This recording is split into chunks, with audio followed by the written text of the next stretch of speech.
आपके कैलाश में आपका स्वागत है देवी।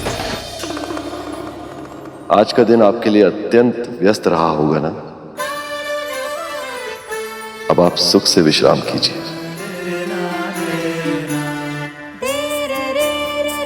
तुम सब भी थक गए होगे, जाओ विश्राम करो।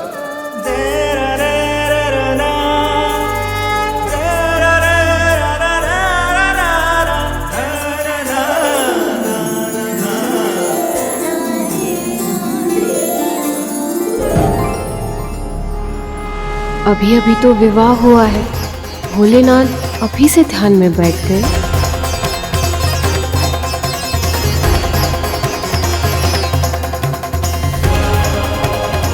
ये स्थान घर जैसा प्रतीत नहीं हो रहा है। हर ओर से खंडर के समान है ये निवास स्थान।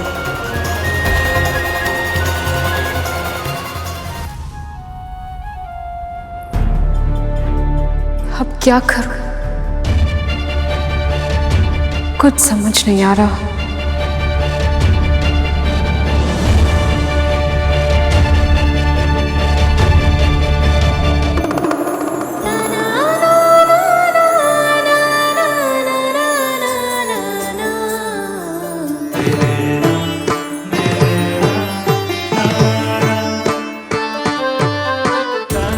पल के लिए लगा कि मैं बिल्कुल अकेली हो गई। मेरे होते हुए आप कभी अकेली नहीं हैं सती। आप मेरा ही भाग हैं और मैं आपका। हम दोनों एक ही तो हैं।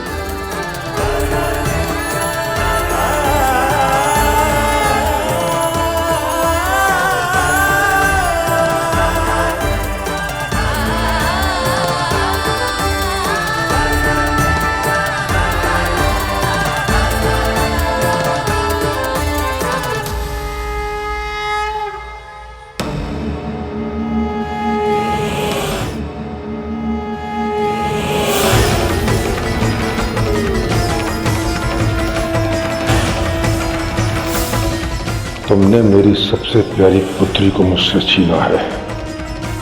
मैं तुझे कलंकित कर दूंगा जटाधारी। विवाह के बाद जब एक स्त्री अपने पिता का घर छोड़कर अपने ससुराल आती है, उसके लिए सब कुछ अलग होता है। उस घर में कहाँ क्या रखा है से लेकर उस घर के सदस्य, उनका स्वभाव, उनकी रुचि अरुचि, ये सब कुछ एक पहेली बनकर रह जाती है और वो उस सब में खो जाती है। देवी सती के साथ भी ऐसा ही हुआ, पर शिव कभी उन्हें पिता बनकर समझाते, कभी माँ की तरह लाड करते, तो कभी सखी की तरह संसार भर की बातें करते। जीवन के हर आयाम में वो एक दूसरे के सच्चे साथी बन गए थे और उनके साथ न केवल कैलाश बल्कि पूरे संसार में एक प्रसन्नता सी छा गई थी। हर स्त्री के भांति देवी सती का एक नेत्र अपने पति का घर संभालता था और दूसरा नेत्र अपनी मायके की ओर ताकता रहता। इधर विवाह के बाद मायके से उनसे मिलना आना तो दूर, किसी का कोई संदेश तक नहीं आया था। देवी सती का मन कहीं ना कहीं आशंकित था कि वहां क्या हो रहा है, सब कुछ ठीक तो है। और फिर एक दिन इतने सारे वाहन कहाँ जा रहे?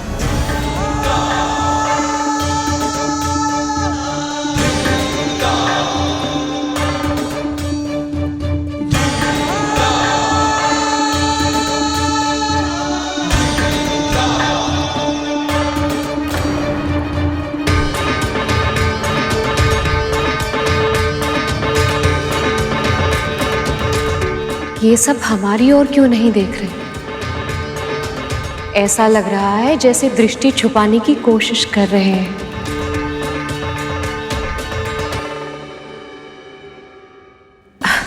नहीं नहीं, ये तो भ्रम होगा मेरा।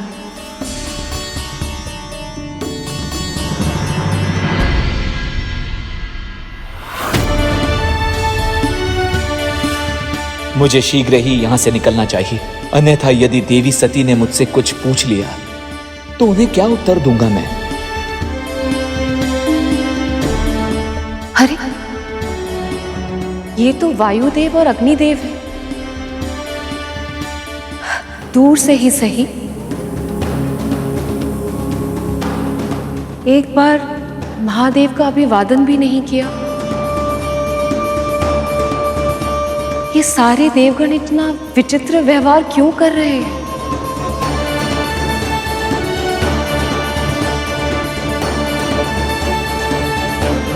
ये मार्ग तो मेरी मायके की ओर जाता है। क्या ये सब वहीं जा रहे हैं? पर क्यों?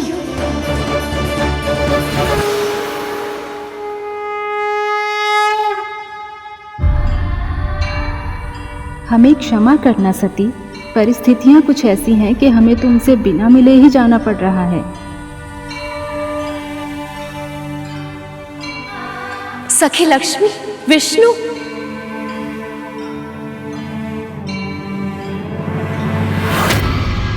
नारायण नारायण।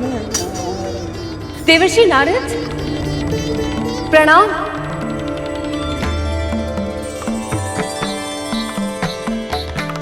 नारायण नारायण।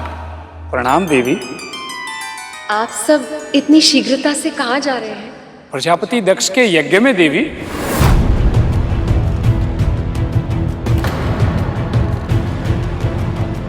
पिताजी ने यज्ञ रखा है? तो क्या आपको और महादेव को उन्होंने आमंत्रित नहीं किया है? नारायण नारायण। अपनी पुत्री और दामाद को ही भूल गए पिताजी। नारद जी, अपनी पुत्री को बुलाने के लिए पिता को आमंत्रण देने की क्या आवश्यकता है भला देवर्षि? बल्कि वो तो ये सोच रहे होंगे कि मैं अब तक वहां पहुंची क्यों नहीं। कितने सारे कार्य होंगे, माँ सब कुछ अकेले संभाल रही होगी। आप जानते हैं, पिताजी तो कोई भी आयोजन में इतने मग्न हो जाते हैं कि वो भोजन करना भी भूल जाते हैं। अरे लीजिए, ऐसे तो बातों में हमारा सारा समय निकल जाएगा। मुझे शीघ्र ही वहां पहुंचने की तैयारी करनी होगी। प्रणाम देवी। पर नारद जी, आपको भी तो आयोजन में जाने में विलंब हो रहा होगा। अब वहीं भेंट होगी हमारी। प्रणाम। प्रणाम देवी।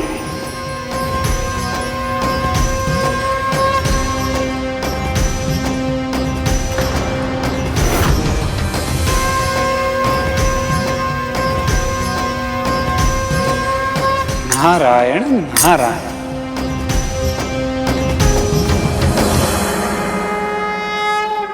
ये हो गई तैयार पिताजी के लिए दुशाला। ये उपहार उन्हें बहुत अच्छा लगेगा और उतनी ही अच्छी लगेगी माँ को ये साड़ी। लगे भी क्यों ना, अपनी पुत्री के हाथों से दी गई कोई भी वस्तु माता पिता को अच्छी लगनी ही है। नंदी, ये उपहार रखवा दो। जब तक पूरा आयोजन समाप्त नहीं होता मैं वहीं रहूंगी, और इसीलिए अब तुम्हें यहाँ का ध्यान रखना होगा। आपकी आज्ञा का पालन होगा माँ।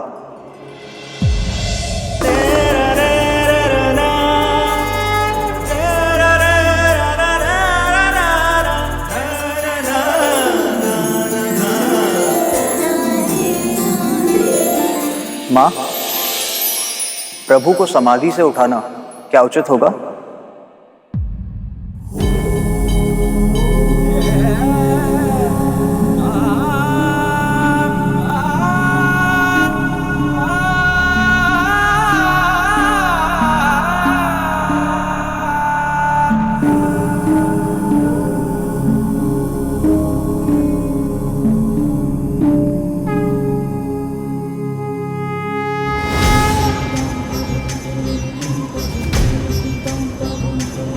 आप कहीं जा रही हैं देवी? वो देखिए प्रभु,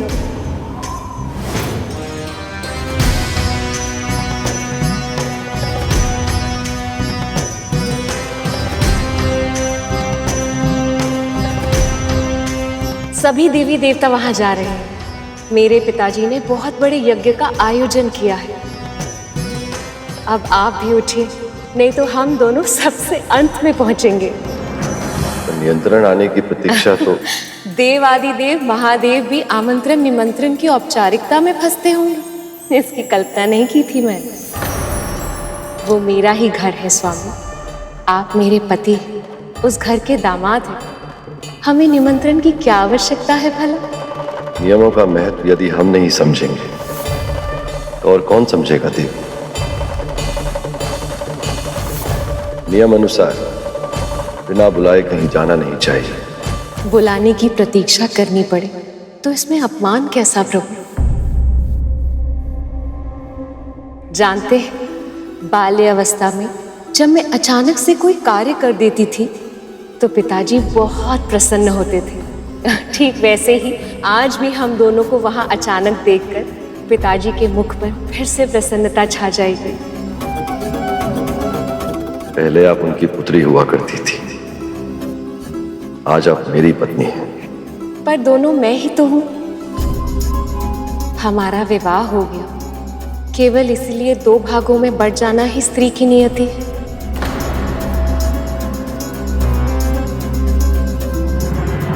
यदि निमंत्रण आता तो मैं आपको जाने से कदापि नहीं रोकता, पर बुलावा आए बिना जाने का निर्णय मेरी दृष्टि में उचित नहीं है देवी।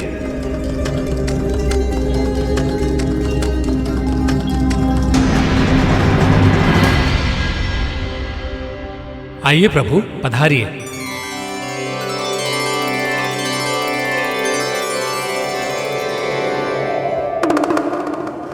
ठीक है, आपको औपचारिक व्यवहार करना है तो आप अवश्य कीजिए, पर मैं अपने ही माता पिता के साथ औपचारिक नहीं बन सकती।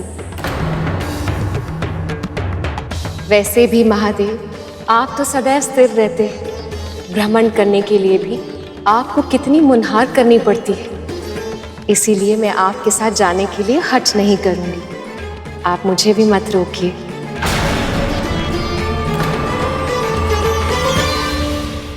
आइए प्रभु, आइए।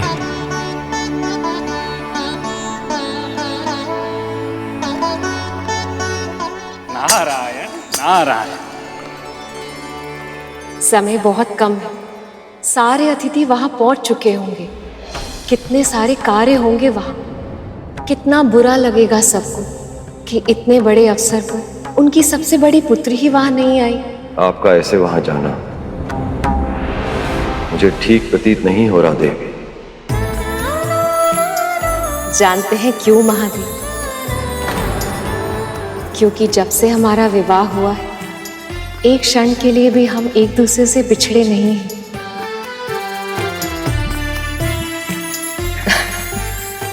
पर मैं सदा के लिए थोड़ी ना जा रही हूं मेरे भोले बाबा। यज्ञ समाप्त होते ही वापस लौट आऊंगी। आप समझ नहीं रही हैं देवी, निमंत्रण के बिना कहीं जाना अनिष्ट होता है।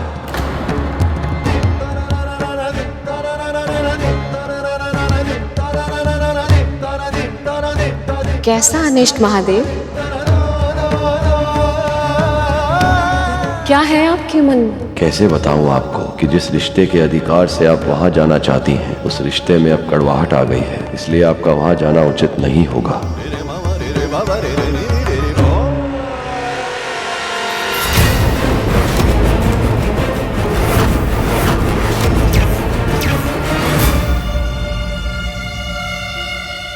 भावनाओं को शब्दों में बांधना कठिन होता है।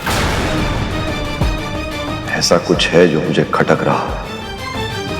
आप व्यर्थ ही चिंतित हो रहे हैं। मैं अपने पिता के महल जा रही हूँ, किसी दुष्ट राक्षस से युद्ध करने उसकी गुफा में नहीं। वो मेरा घर है स्वामी, वहां मेरा अनिष्ट कैसे हो सकता है भला? बस मेरे लौटने की प्रतीक्षा कीजिए। और उससे भी उत्तम है, आपको निमंत्रण की आवश्यकता है, इसीलिए मैं आपको अभी से निमंत्रण दे रही हूँ। यज्ञ समाप्त होते ही आप मुझे लेने आ जाइए। आएंगे ना? कितना समय हो गया है, अपने पिताजी, माँ को, बहनों को नहीं देखा मैं। पिताजी से तो विदाई में भी नहीं मिल पाई थी। जाने दीजिए ना महादेव, मेरे लिए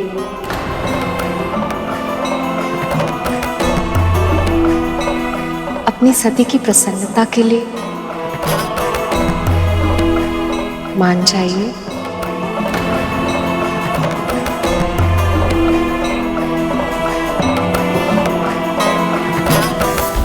नंदी को अपने साथ लेते जाइए।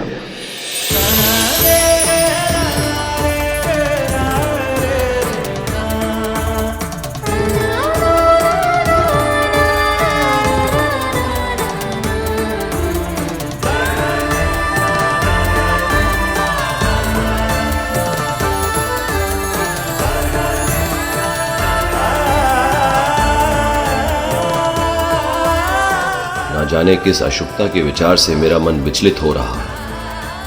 कहीं सती संकट की ओर तो नहीं जा रही। आशा करता हूं कि आपसे शीघ्र ही पुनः भेंट होगी।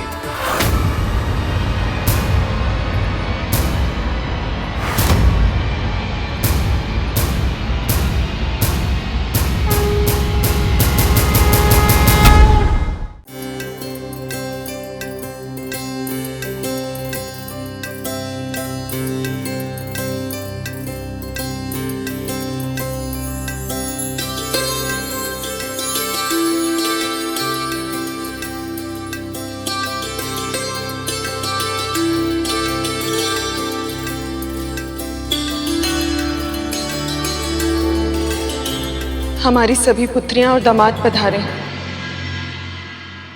आपको सती और शिव को भी आमंत्रित करना चाहिए था। संसार तो अपने दामाद का सत्कार भगवान के समान करता है, और एक आप हैं कि अपरिचितों की चर्चा करके आप मेरा और अपना समय व्यर्थ न करें नारायण। किस सती की बात कर रही हैं आप? इस नाम की तो हमारी कोई पुत्री नहीं है।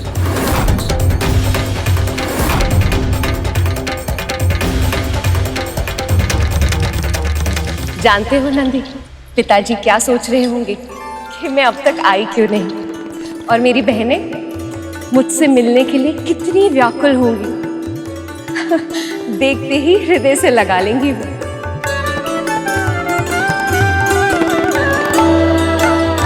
और माँ के लिए अपनी मन की भावनाओं को शब्दों में व्यक्त करना बहुत कठिन होता है, पर आंखें सब कह देती हैं।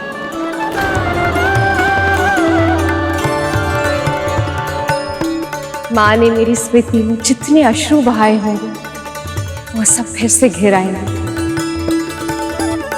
जानते हो नंदी, माँ का हृदय भी कितना विचित्र होता है ना, सुख में भी रोता है और दुख में भी।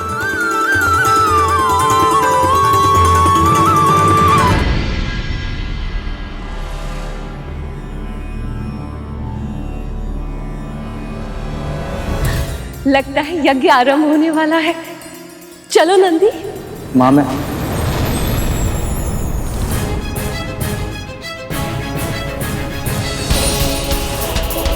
तुम भी महादेव की तरह हिचक रहे हो? ठीक है, कोई बात नहीं, तुम यहीं प्रतीक्षा करो, मैं सबसे भेंट कर लूं, फिर वो स्वयं तुम्हें भीतर बुलाएंगे।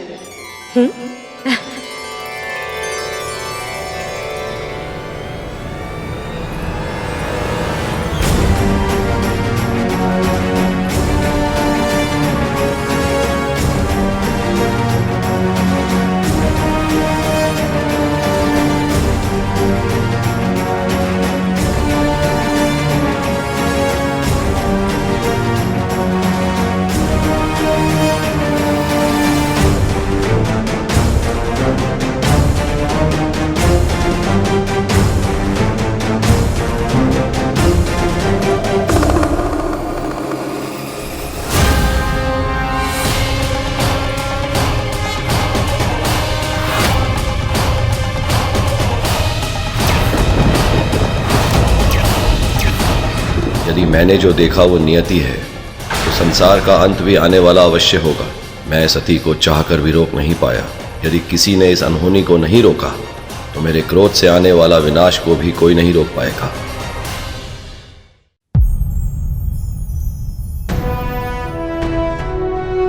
प्रणाम प्रजापति।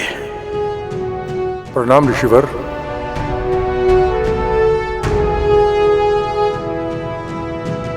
सृष्टि के रचयिता मेरे परम पिता ब्रह्मदेव तथा माता सरस्वती और सृष्टि के पालन करता मेरे प्रभु नारायण एवं माता लक्ष्मी दक्ष का प्रणाम स्वीकार करें।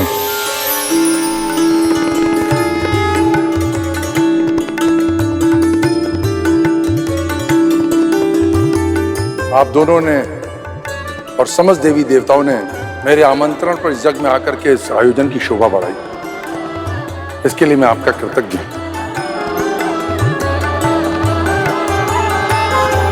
आसन ग्रहण कीजिए प्रजापति। जी ऋषिवर।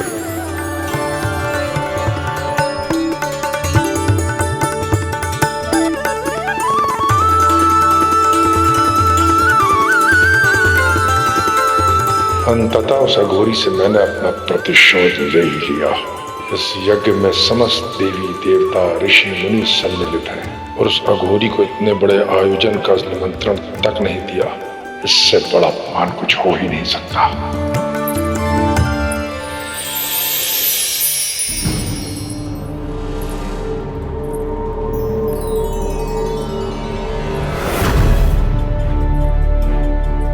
देवी सती यहाँ, वो भी बिना आमंत्रण।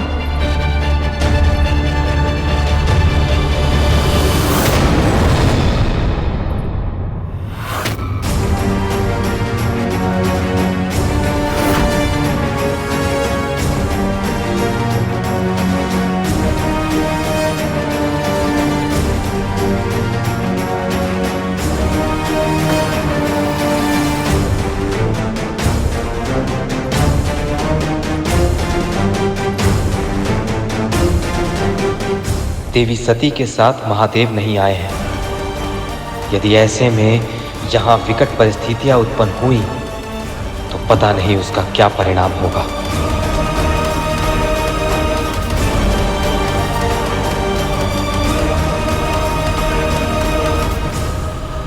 सती,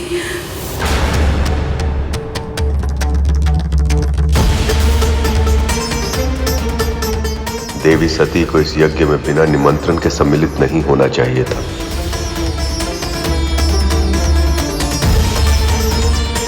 सखी सती, इस यज्ञ में तुम्हें बिना आमंत्रण यहाँ नहीं आना चाहिए था।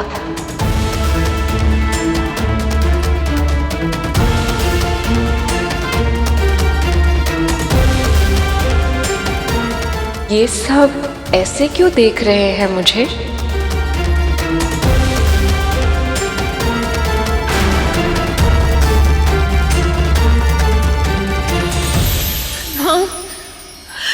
पुत्री, कितने वर्षों बाद देखा है तुम्हें। आओ, अपनी माँ के हृदय से लग जा। माँ,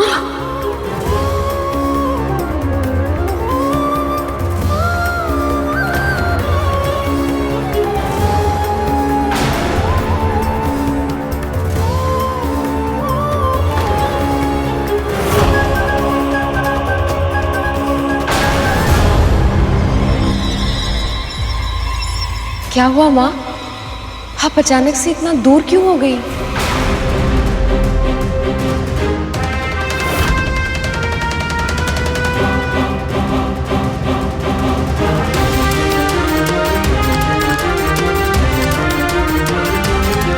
माँ, आप ऐसा विचित्र व्यवहार क्यों कर रही हैं?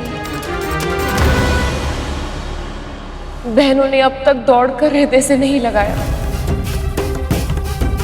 और सब मुझे ऐसे अपरिचित की तरह क्यों देख रहे हैं, जैसे मैं इस राज्य की पुत्री नहीं, कोई पराई हूं।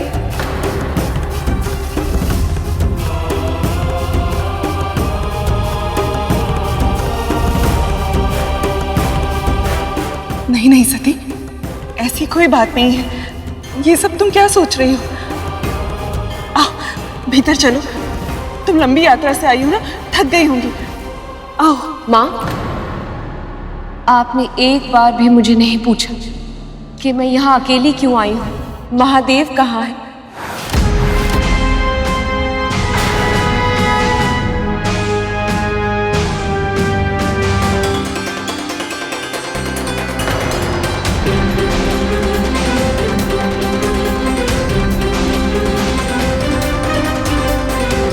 इस समस्त संसार में ऐसी कौन सी माँ है जो अपनी पुत्री से सबसे पहले उसके दामाद का कुशल मंगल नहीं पूछती।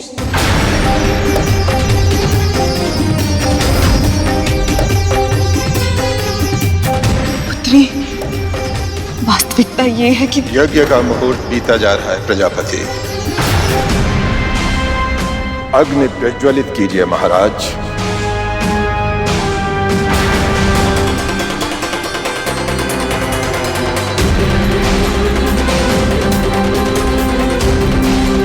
सती,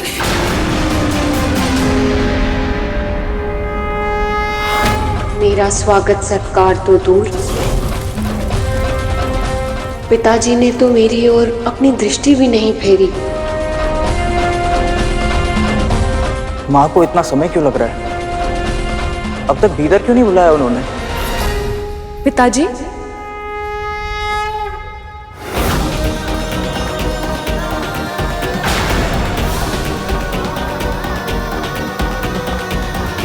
कुछ अप्रिय हुआ है क्या? आप मुझसे क्रोधित हैं?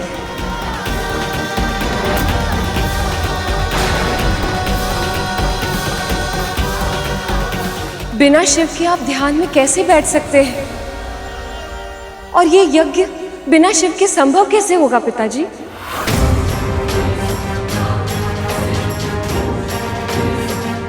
ये क्या कर रही है सखी सती? कहीं क्रोध में प्रजापति दक्ष देवी सती का अपमान ना कर दें। तुम्हारे पति को मैंने स्वयं धर्म की अवहेलना करने के कारण इस यज्ञ से बहिष्कृत किया है।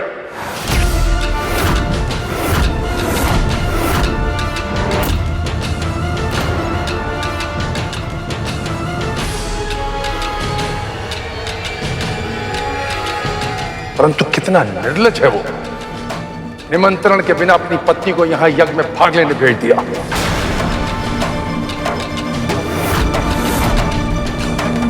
निमंत्रण के बिना कहीं जाना अनिष्ट होता है। किंतु वो भी क्या करे जो सभ्यता से दूर निर्जन एकांत में रहता हो, उस असभ्य से शिष्टाचार की अपेक्षा करना ही मूर्खता है।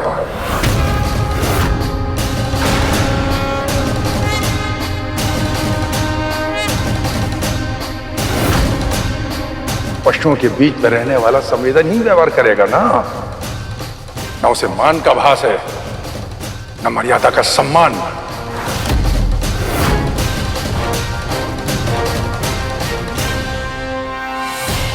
दुख तो केवल इस बात का है कि उसकी संगति में रहकर तुम अपने संस्कार भूल चुकी हो।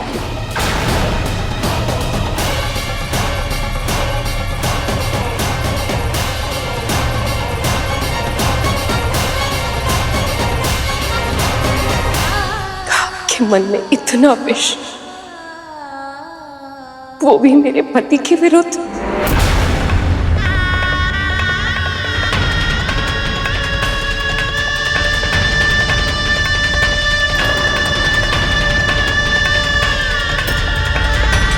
इन सभी देवताओं के समक्ष मेरे स्वामी, मेरे पति, मेरे महादेव की घोर निंदा हुई और ये सब के सब मौन होकर पुतले की भांति खड़े रहे। अब यह अश्रु, ये विलाप प्रतीत होता उस शमशानवासी ने तुम्हें दक्षिणा लेने भेजा।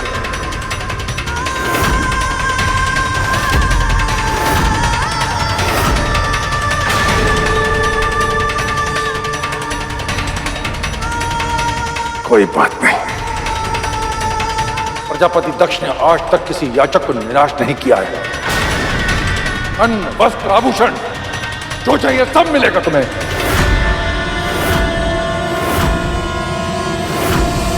बस कीजिए प्रजापति दक्ष।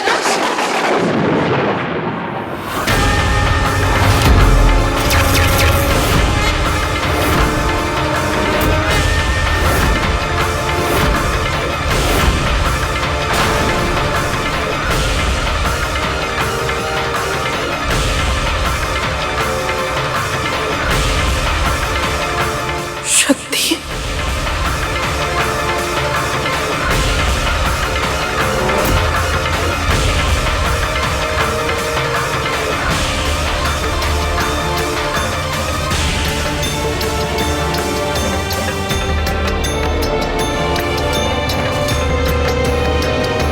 मेरे सारे अतिथियों के समक्ष मेरा इतना घोर अपमान, और वो भी मेरी पुत्री द्वारा, ये उस अज्ञानी अघोरी की संगति का प्रभाव है।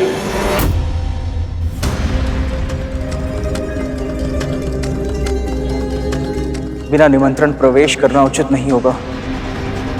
मैं क्या करूं माँ? कहाँ हैं आप? महादेव शिव को इस यज्ञ से बहिष्कृत कैसे कर सकते हैं आप? महादेव इस यज्ञ के हर कण में उपस्थित हैं। योगेश्वर हैं वो। योग की उत्पत्ति ही उनसे हुई है, और यहाँ तक कि आप जिस योग मुद्रा में बैठे हैं वो भी संसार को महाशिव ने ही दी।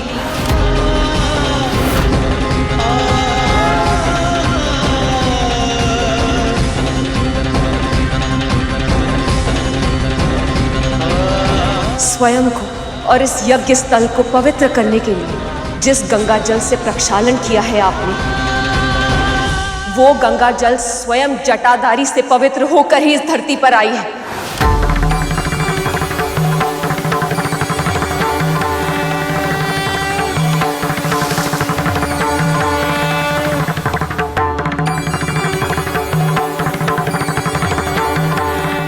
इस यज्ञ को सफल करने के लिए आपने जो पशु बलि दी है, वो पशुपति की कृपा से ही संभव हुई है।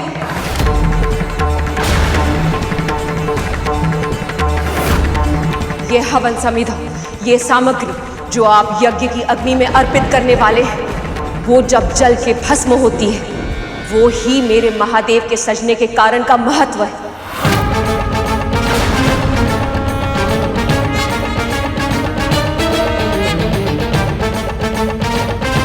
शिव की महिमा का गान करते करते पूरा कल्प बीत जाएगा, और तब भी मेरे महादेव इस यज्ञ से कहां और कैसे जुड़े हैं उसका विवरण समाप्त नहीं हो पाएगा।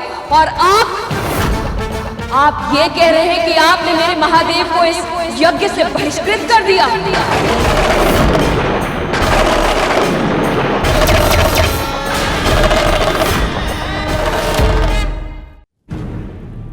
अनर्गल प्रलाप मत करो सती।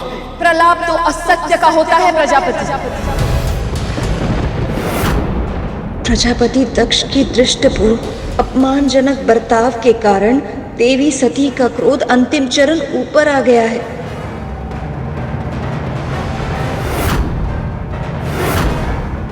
यदि मैं असत्य कह रही हूं तो इस ब्रह्मांड के रचयिता ब्रह्मदेव मेरा विरोध क्यों नहीं कर रहे?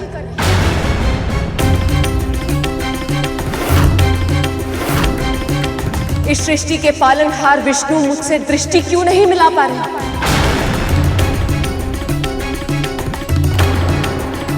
सत्य की वाणी देने वाली सरस्वती आज मौन क्यों है प्रजापति?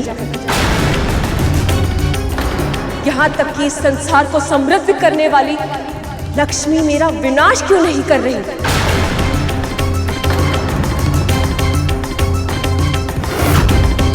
पूछिए इनसे प्रजापति, क्यों है ये सब मौन?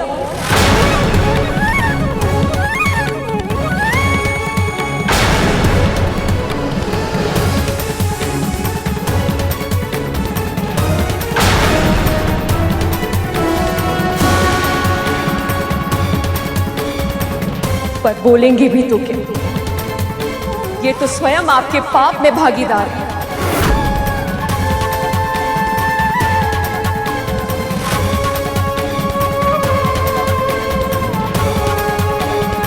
सत्य तो ये है कि महादेव के बिना ब्रह्मदेव और विष्णु अधूरे हैं,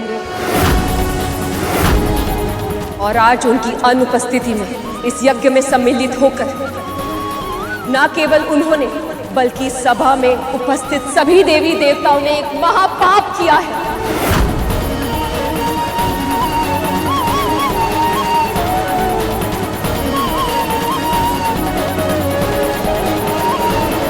और इस पाप का दंड इन सभी देवी देवताओं को भोगना होगा।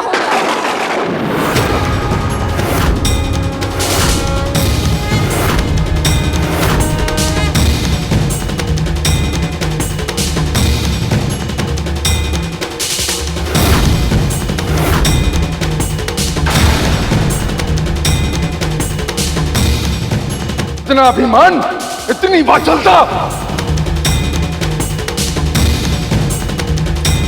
तूने सभी देवी देवताओं सहित मेरे परम पिता ब्रह्मदेव और प्रभु श्री नारायण को दंड देने की बात करने का दुस्साहस किस अधिकार से किया? तू है कौन?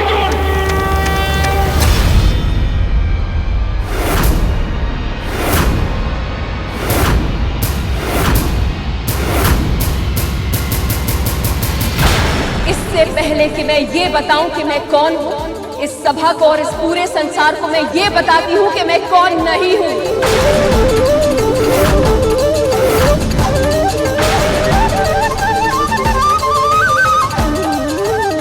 आज से, इसी क्षण से मैं आपकी पुत्री नहीं हूं प्रजापति।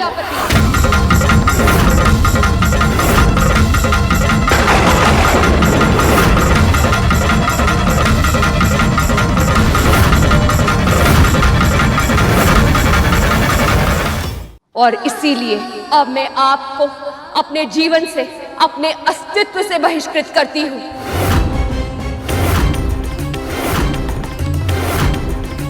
विवाह से पहले शारीरिक रूप में और उसके बाद मानसिक रूप में मैं यही थी, हर क्षण उपस्थित मेरी कल्पना में, और इसी कारण आपको शक्ति का आशीर्वाद प्राप्त था।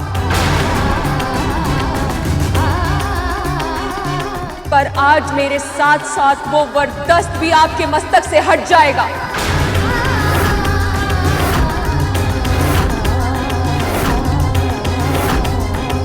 जिस अहंकार के कारण आपका शीश नहीं झुका, वो कटकर भूमि पर गिर जाएगा।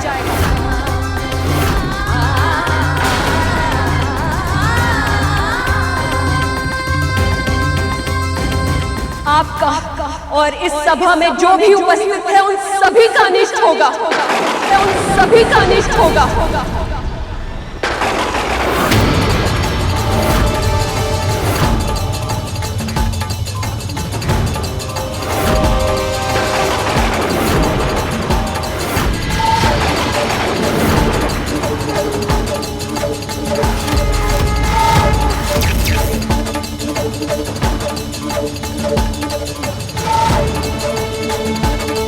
महादेव ने कहा था, यदि मैं इस यज्ञ में आई तो अनिष्ट होगा।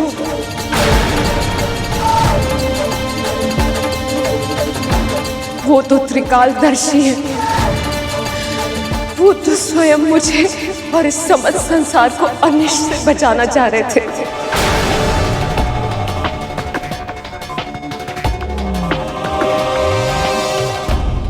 पर मैंने ही हट कर दी।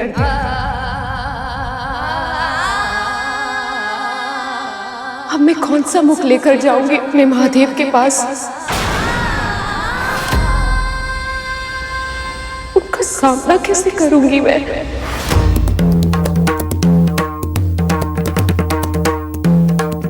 कैसे?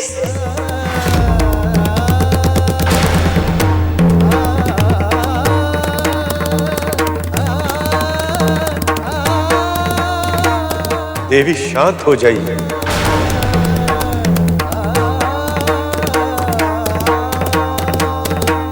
स्वयं को दोष देने से क्या लाभ पुत्री? संभालिए स्वयं को। आप सभी को पापी कहकर पुकारा है मैं, पर सत्य तो ये कि मैंने स्वयं ही अपने पति की आज्ञा का पालन नहीं किया।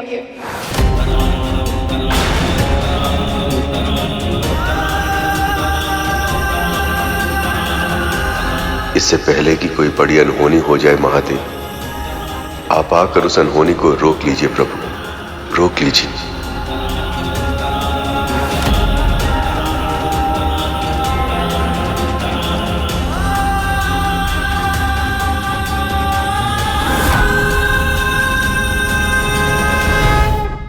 आप सभी को पापी कहकर पुकारा है मैं, पर सत्य तो ये कि मैंने स्वयं ही अपने पति की आज्ञा का पालन नहीं किया, और ये भी नहीं सोचा कि अपने पति की आज्ञा का पालन ना करके मैंने स्वयं कितना बड़ा पाप किया है।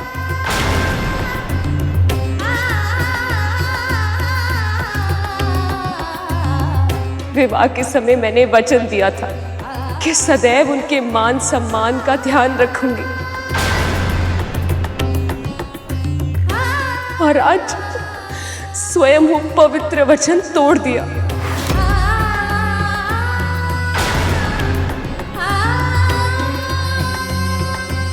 मेरे इस हट के कारण इस संसार में वंदनीय मेरी आराध्य की आज इतनी बड़ी निंदा हुई है।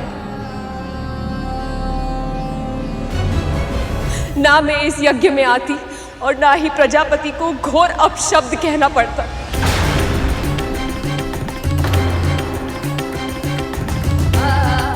नहीं, मैं इस सत्य से मुख नहीं मोड़ सकती। मेरी आराध्य की इतनी बड़ी निंदा हुई है, उसकी दोषी मैं भी हूं, और इसीलिए अब मैं महादेव का सामना नहीं कर सकती। जिन प्रजापति ने शिव का अपमान किया है, उनकी दी हुई ये देह एक श्राप है।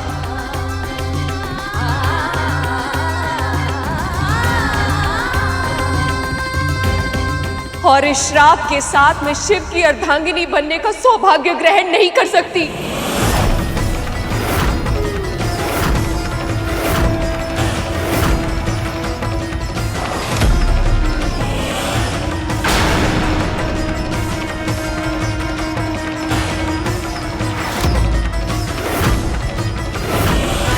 कहीं देवी सती का ये क्रोध समस्त संसार को संकट में न ले आए।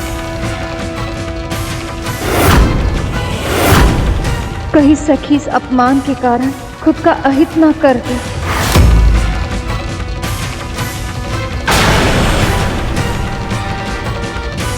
यदि सती का तनिक भी अहित हुआ तो कोई विचार भी नहीं कर सकता है कि महादेव का क्रोध क्या रूप ले लेगा।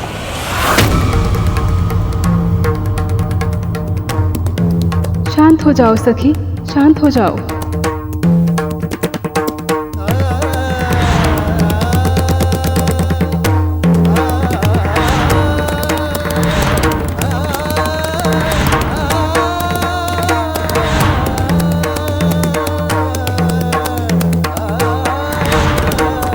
निमंत्रण के बिना कहीं जाना अनिष्ट होता है। मुझे क्षमा कीजिए प्रभु, किंतु मेरी भूल का यही प्रायश्चित है।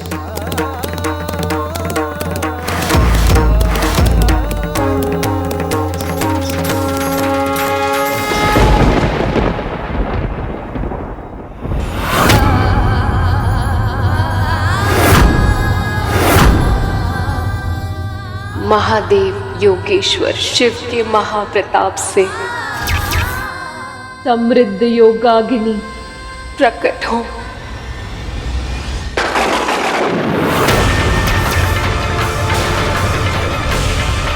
और श्राप रूप देखो अपने भीतर समाकर वही भस्म कर दो।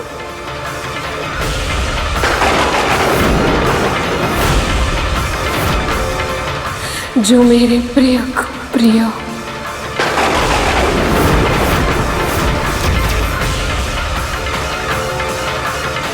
प्रकट हो।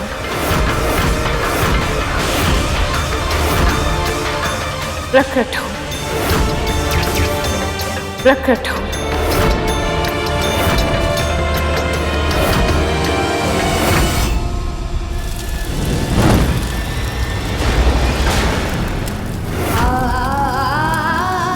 देवी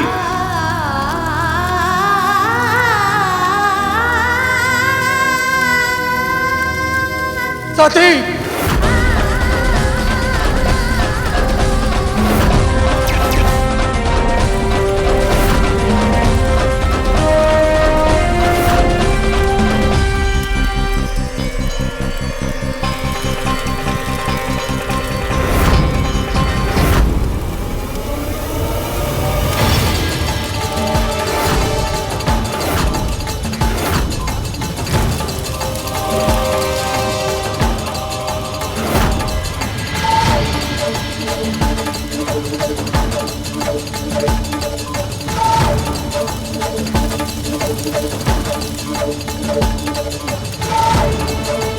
सती,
ये क्या किया देवी सती ने?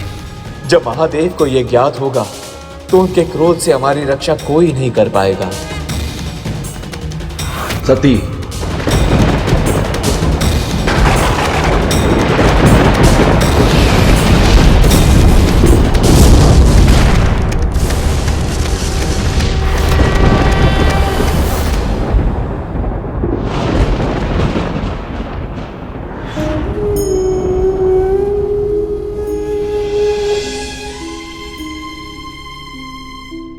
सभी देवी देवताओं की उपस्थिति के बाद इतना बड़ा अनर्थ हो गया, कोई उन्हें रोक क्यों नहीं पाया?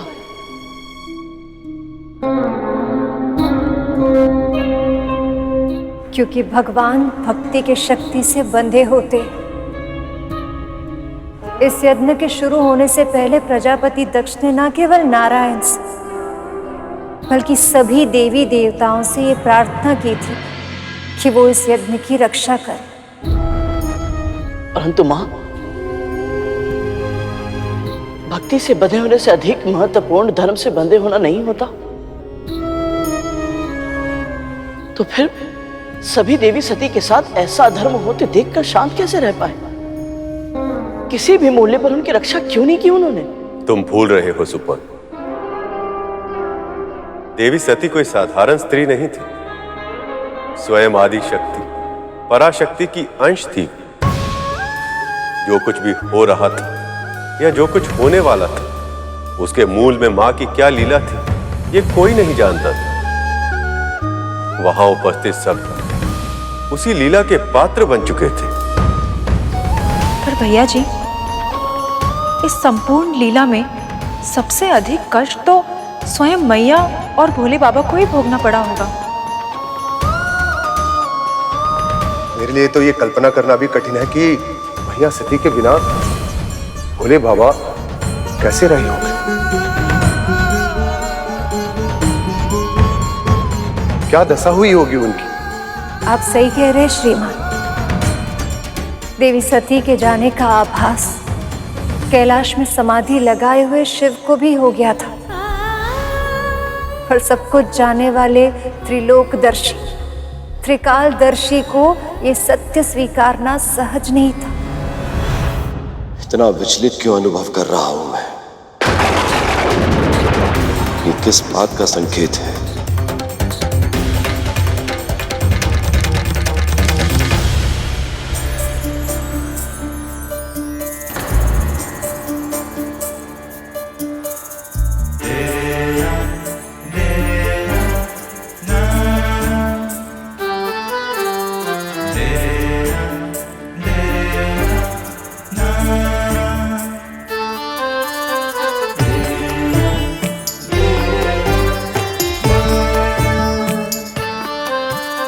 सती,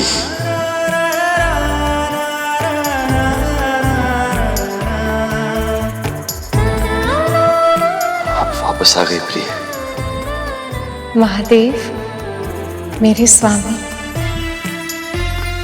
आप मेरे बिना कैसे रहेंगे? आपके बिना? क्या अर्थ है आपका?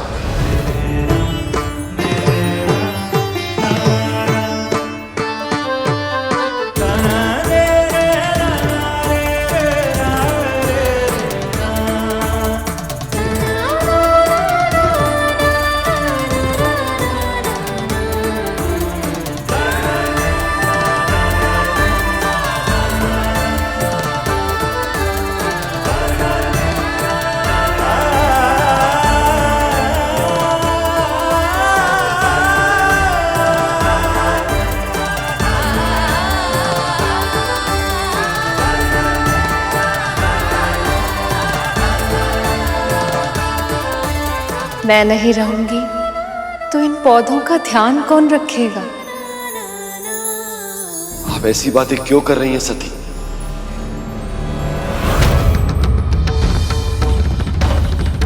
सती, सती,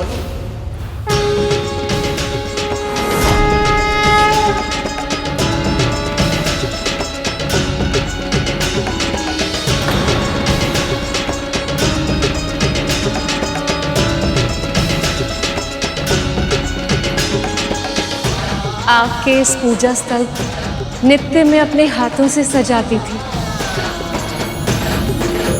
अब ये कार्य कौन करेगा महादेव?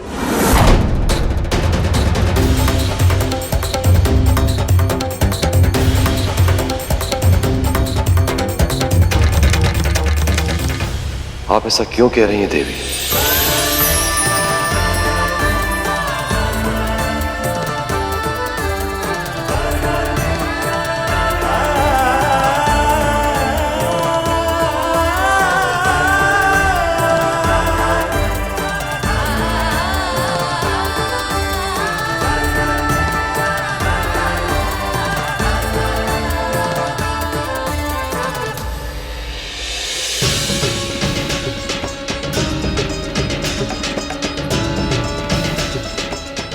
आपके लिए अपने हाथों से भोजन बनाना मेरे लिए किसी साधना से कम नहीं था महादेव।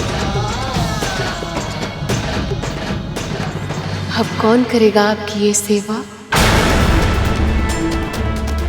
ये ऐसा क्यों कह रही हैं? कुछ अनिष्ट हुआ हो ऐसा आभास हो रहा है मुझे, किंतु क्यों?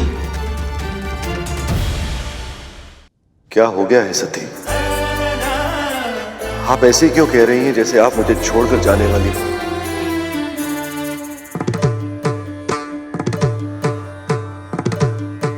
अब तो आप वापस आ गई हैं। अब आप यहीं रहिएगा सदैव मेरे निकट। इच्छा तो मेरी भी यही थी कि मैं सदा आपके समीप रहूं, किंतु यह हमारी अंतिम भेंट है स्वामी। मुझे क्षमा कर देना स्वामी, मैं आपका साथ नहीं निभा पाई। मैं जानता हूं पति के रूप में अपनी बात पर दृढ़ रहना आपको आपके पिता से, आपके मायके से दूर रहने के लिए कहना। हो सकता है ये मेरी भूल हो। ये आपकी भूल नहीं है महादेव।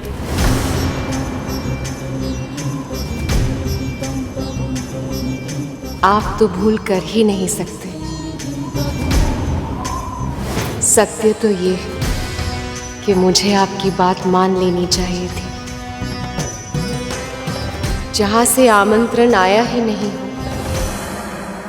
मुझे वहां नहीं जाना चाहिए था।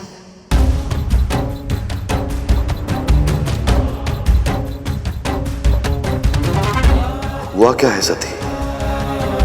अब सब कुछ ठीक होगा प्रभु। मुझे मेरे हट का दंड मिल गया है।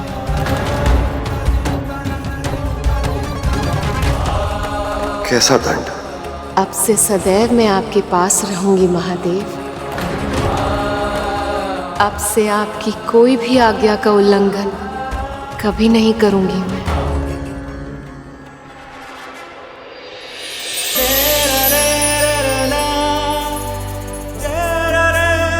सती,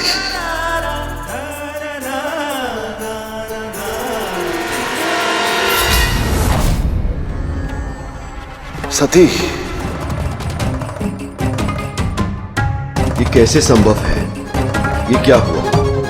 कहां है सती? सती, सती, सती, सती।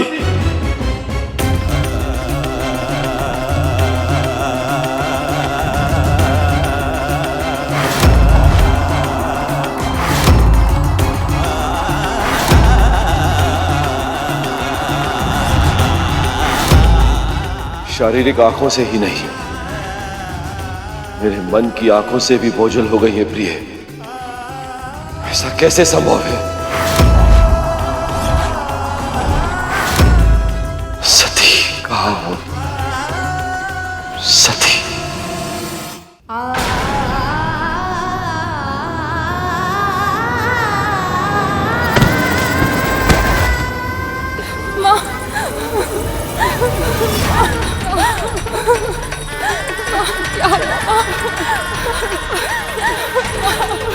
उठिए माँ, क्या हुआ माँ? उठिए माँ, ठीक तो है ना? उठिए माँ, माँ, माँ उठिए माँ।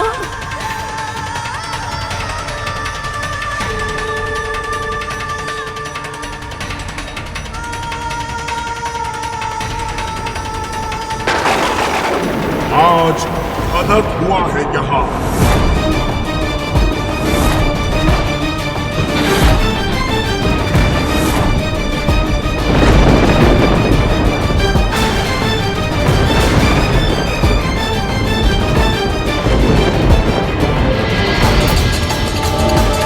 केवल अपमान ही नहीं, शक्ति का अंत हुआ है आज।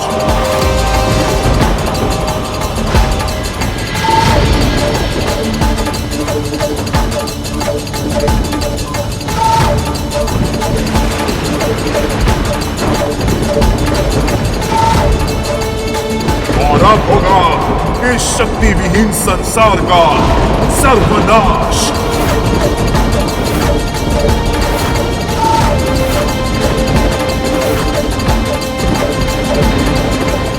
कौन है? कौन है? किसने बोला ये? को पकड़ के लाओ इसे। मूर्ख!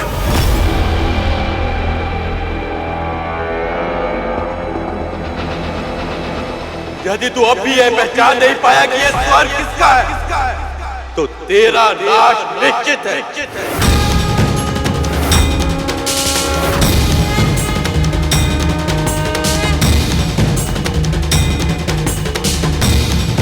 इस पूरे ब्रह्मांड में तुझे अब कोई नहीं बचा पाएगा, मैं भी नहीं।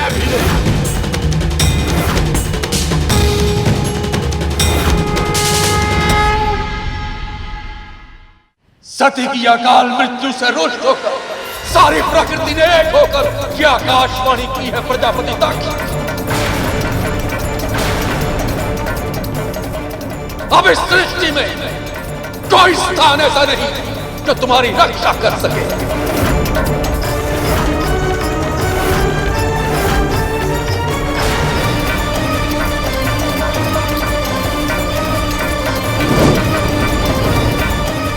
प्रिय, यदि कुछ समय में आपकी कोई सूचना मुझ तक नहीं पहुंची तो बिना निमंत्रण ही सही मुझे भी यज्ञ में आना पड़ेगा।